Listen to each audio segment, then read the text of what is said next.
अस्सलाम वालेकुम नाज़रीन, मैं हूं फातिमा और आप देख रहे हैं वॉइस ऑफ मकरान। पसनी से रिपोर्ट कर रहे हैं सज्जाद मोहम्मद अली।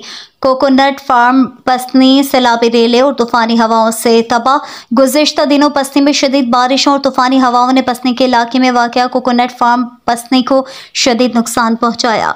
कोकोनट इंतज़ामिया के मुताबिक फार्म पर नस्ब सोलर प्लेट्स और सोलर सिस्टम को हवाओं ने उखाड़ कर ज़मीन बोस कर दिया है, जिससे वो मुकम्मल तौर पर नाकारा हो गए हैं।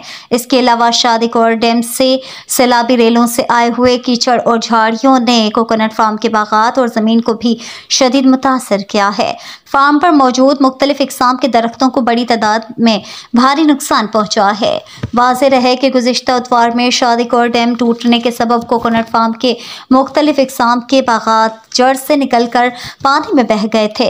बहैसियत नए ऑफिसर वसीम नूर मोहम्मद ने चार्ज संभालते ही गुज़िश्ता कई सालों से मेहनत करके मुख्तलिफ इक़साम के नए दरख्त लगवाए, जो गुज़िश्ता दिनों की तेज़ बारिशों और हवाओं के नज़र हो गए। अवामी हलकों ने वज़ीर आला बलूचिस्तान मीर सरफराज बुगटी और MP गवादर मौलाना हिदायतुर रहमान बलूच से गुजारिश की है कि पसनी के इकलौता सरकारी फार्म कोकोनट फार्म, जो ज़मींदारों के लिए एक मॉडल फार्म है, जो हालिया तूफ़ानी बारिशों के सबब शदीद मुतासर हुआ है, जल्द इसकी बहाली के लिए इक़दामात उठाएँ।